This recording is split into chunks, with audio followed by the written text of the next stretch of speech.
Hello, and welcome to Jordan Silver's lesson plan.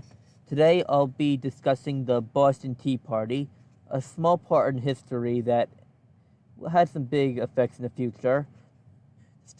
For this, we start in 1773, back when the colonists were still ruled under Britain's rule. To make money off of the colonists, Britain issued a lot of taxes. One of the more noticeable ones was the Tea Act, which reduced the massive amounts of tea created by the Britain East Company. The Parliament of Great Britain forced colonists to buy it. This was a lot of tea, creating heavy taxes on the colonists to force them to meet the demands for payment, and to make sure they paid the money.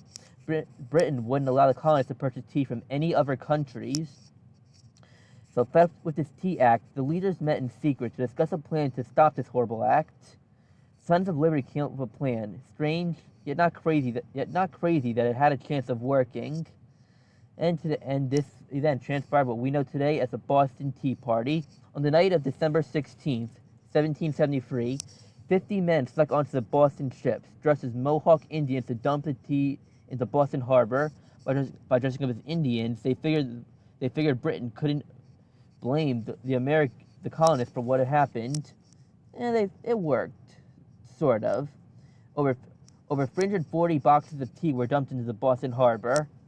After the act, in order to earn the money back, Britain forced the colonists to pay for the tea. The disguise didn't work, and to make sure they paid it, they sealed off the Boston Harbor until the tea was paid for, creating an embargo act on the colonists, or a reverse embargo as you see it. This became known as the Intolerable Acts. And thanks to this act this act was known as the first resistance against Great Britain that would spark a fire that would become what we know as revolutionary. That's another story in itself. Thank you for listening. This is Jordan Silver signing off.